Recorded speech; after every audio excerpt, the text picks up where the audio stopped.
Hello everybody, Lighthearted Life and Collectibles. I'm Penny and this is one of my new dollies and we're going to do her details video. We're going to reveal her new name that I have given her since I have adopted her, as well as show you all of her articulation and things like that.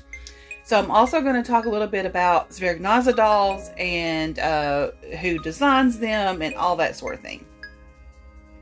So first of all, we're going to go over a little bit of history about Zwergnase dolls that I have learned. So I have written it down here. So the name Zwergnase is German for dwarf nose. So the designer of these dolls is Nicole Menzner, and she grew up in Thuringia, I guess is how you pronounce that, and studied toy design in Sonneberg, Germany from 1988 to 1991. So now we have this glorious, beautiful line of designer dolls, and each sculpt or model is limited edition to only 20 to 35 worldwide. So this particular one, this is the Solvi sculpt. There's only 35 of her worldwide. So these dolls can be very rare and a wonderful collector's item. So now that we've got just a little bit learned about Zwergnase, I'm still learning about Zwergnase as well. Like, I just started collecting these dolls, so I have lots and lots to learn about them, but we can learn it together. So let's go over Solvi's details. She's 45 centimeters tall or 17 inches. She is full body vinyl, and she is from the junior play line. So she has a ball jointed neck, and she has articulation at her neck, shoulders, and hips. So I will show you all of her articulation I'm going to undress her and show you her whole vinyl body, and I'll show you how articulated that she is. And then we will do Solvi's story, and then we will go over her new name and what her personality is.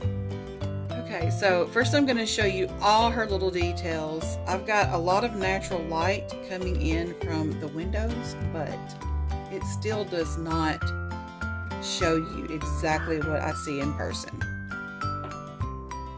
So she has this dark blonde hair. It is a human hair wig, and it's fairly thick. It's not a wig that is like all the way through, because when you pull it up you can see the netting that's underneath. So there might be a way that I could style it where you couldn't see that as much, but with her hair like this, you can't really tell it when it's in this big waterfall ponytail. That's what I call it. But her hair is cut into a bob.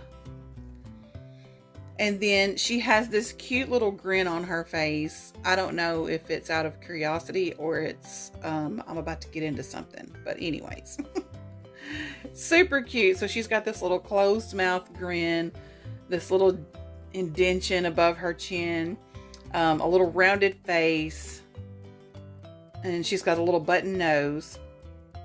And then she has freckles sprayed across the top of her nose and the top of her cheeks. And her eyebrows are like a light brown. And then she has these pretty blue eyes. I don't know, kind of like a light to medium shade of blue. And they're painted. Some of these dolls do have glass eyes, but these particular ones I have painted eyes. And so she is wearing this cute little ruffle blouse. It's high-waisted and flowy. It goes a little past her hips. It's long sleeves, and it is cornflower blue with little light pink and dark pink flowers and some greenery on there. And it has a little bow at the waistline. So it's got a high waistline. I think this is called like a baby doll style shirt, which, you know, is appropriate because she's a baby doll. And then her pants are corduroy, and they are 3/4 length. They come down to like mid-calf. And then she has on these red and white stockings and these cute little red shoes. And the clothing, this came with her from Zwergnase So they have a little Zwergnase tag on them. But they have Velcro on the back so that it's easy to put the clothing on them because they don't bend at their knees or their elbows. They are articulated, but they just don't have elbow and knee joints. But they are easy to sit down. They're not a super wide sitter. You've seen dolls like this, you sit them down and their legs will go way out. Even though you can do her legs that way, she doesn't have to do that to sit. I played with these dolls all night after I got them. Just seeing how they moved and all that. So, but yeah, and then the same with her arms. Her arms will come not only just up and down, but they also go out. And her joints are pretty strong. See, she's holding up that little wooden toy. And it's kind of heavy, you know, especially for a doll her size.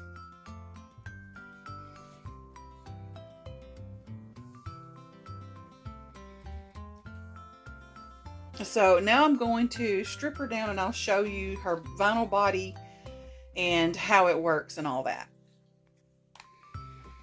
And so I'll show you how easy it is to just get their clothes off. It's just Velcro on the back.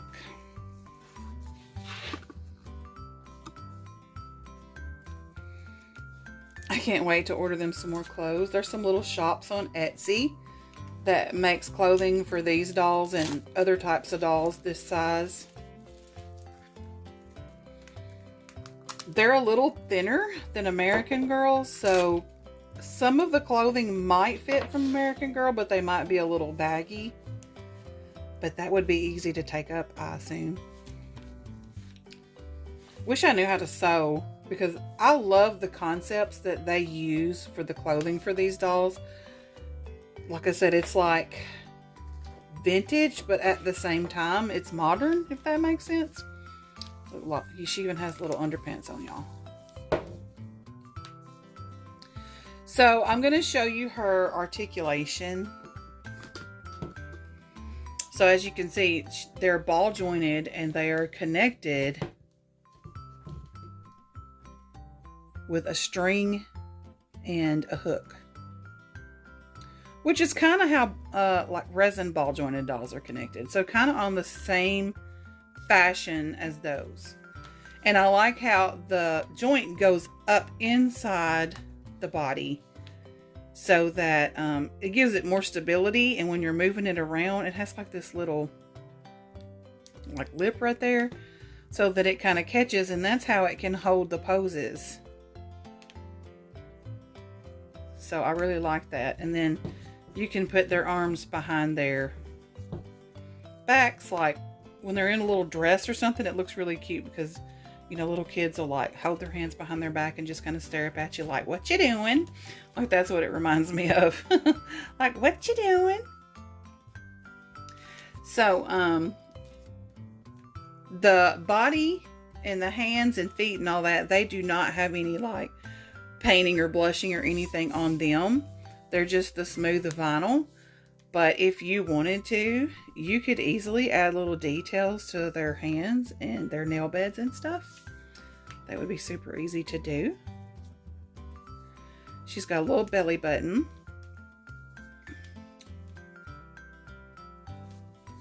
And she does have like a posterior, but she doesn't have anything else. Like, she's not anatomically correct. And I like the way her hip joints are. They do the same as the arms. They go up in the full vinyl body. And they can move not only up and down, you know, like most Barbie dolls and stuff, they just have this little scissor action where their legs go backward and forward. She can do that, but she can also move outward. And they can also come out to the side like this.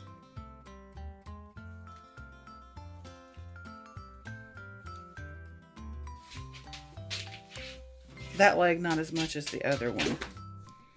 I'm guessing it's the way it's connected. But it won't pull outward. But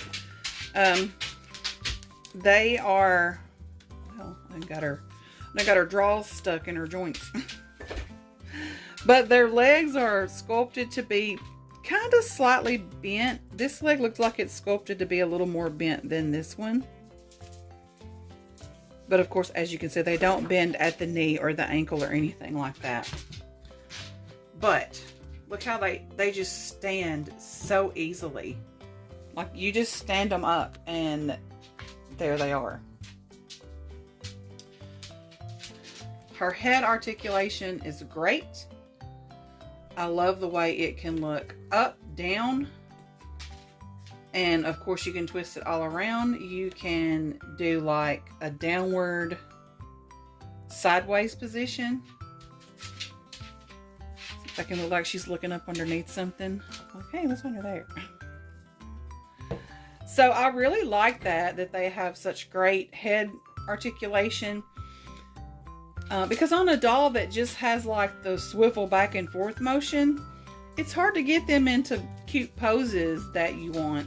And with these dolls, even though they don't move at the elbows and the knees or wrists and ankles, it's still easy to get them into really cute poses. So it doesn't really take away from them, in my opinion, that they can't move at their elbows and their knees. I love them just how they are. Now, there are bigger dolls in this line, and I think some of them do have knee and elbow joints, but they're like really, really big. Like, they're over 3 feet tall. So, but I love their simple realism, if that makes sense. Like, they're just realistic enough that if you see them in photos, you're like, oh, and there's just something whimsical about them that just catches your attention. Like, that's what drew me in. I was like, oh, what is this Zwergnase doll? At first I didn't even know how to pronounce it. And Google didn't help, because when I went to Google, it gave me like 3 different ways to pronounce it. And then there was this really nice lady in one of the groups that I'm in. The name of the group is Dolls Are Our Timeless Treasure, and like all kinds of dolls can be shared there. But she was nice enough to message me, because I put in the post, in the group, in a post, how do you pronounce this name? So, and I saw other YouTubers opening these dolls, and they all pronounced them different as well. And I was like, okay, that doesn't help either. So this lady is actually, I think she said she was from Sweden, but she actually speaks German. And she told me that the way it is pronounced in German is Zwergnase. And she's the one that told me that Zwergnase means dwarf nose in German. So yeah, now I'm going to get her back dressed for y'all. So now let's do Solvi's story. Solvi was adopted from Sweden.